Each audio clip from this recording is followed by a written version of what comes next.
ստրատեգիական կոնկրետ անկարողություն։ Ուրեմն մի քանի օր առաջ Գերմանիայում Նիկոլ Փաշինյանը Ադրբեջանի նախագահին ինչ ասի, որ լավ լինի։ Ասում է եկեք մշակենք համատեղ ճանապարհային քարտեզ եւ փակենք արևմտյան Ադրբեջան ու Ղարաբաղի հայերի վերադարձ թեմաները։ Գտնենք պատճառահետևանքային կապերը, այսինքն որը որից հետո է եղել։ Պարոն Փաշինյան, նայեք ես հիմա մյուսների նման ձեզ չեմ վիրավորում, չեմ ասում, որ դուք գիտելիք չունեք, որ դուք փորձ չունեք, բայց ես ասում եմ, որ դուք այս հարցերը լուծել չեք կարողանում,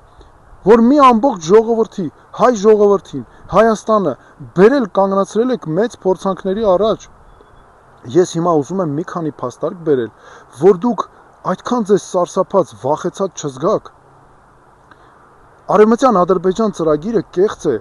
դա զրոյից սարքած ծրագիր է, Հայաստանը զավթելու ծրագիր է, չունի միջազգային որևէ հիմք։ Չկա որևէ միջազգային հարթակ, կազմակերպություն, միջազգային դատարան, որտեղ Ադրբեջանը այս հարցով կարող է գնալ ու ունենալ հաջողություն, այդ մասին հրաշալի գիտի ինքը Ադրբեջանի նախագահը։ Արցախցիների վերադարձի հարցերը ամրագրված են միջազգայինորեն որպես իրավունք, Ադրբեջանը ունի կոնկրետ պարտականություններ։ Արդարադատության միջազգային դատարանը 2023 թվականի նոյեմբերին հստակ արձանագրել է, որ Ադրբեջանը պարտավոր է ապահովել արցախցիների անվտանգ, արժանապատիվ ու կամավոր վերադարձը։ Այս մասին 2023 թվականի հոկտեմբերին հայտարարել է ՄԱԿ-ի մարդու իրավունքների խորհուրդը։ Այս մասին հայտարարել է Ամերիկայի Միացյալ Նահանգները, Կանադան, եվրոպական երկրներ, Եվրոմիության խորհրդարանը։ Չի կարելի հավասարեցնել այս հարցերը, Հայաստանը զավթելու ծրագիրը չի կարելի կենթանություն տալ ու հետո մնալ դրա տակը։ Գիտեք, Ադրբեջանի նախագահը ինչու է այսքան նվաստացնում Նիկոլ Փաշինյանին, որտեվ նա նախ գիտի, որ Փաշինյանը չի կարողանալու իրեն պատասխանել, որտեվ այս ամենը նրա քաղաքականության հետևանքն է։ Այս ամենի առաջնային պատճառներից է այն, որ Հայաստանի կառավարության ղեկավարը հայտարարեց, ճանաչեց Արցախը Ադրբեջանի կազմում ու ինչ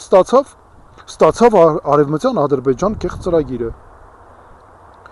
Բայց սրա գլխավոր պատճառներից է այն, որ Ադրբեջանի նախագահը նվաստացնելով Նիկոլ Փաշինյանին ուզում է նվաստացնել ամբողջ հայ ժողովրդին, նրա խնդիրը հայ ժողովուրդն է, նա կատարում է պատմական առաքելություն,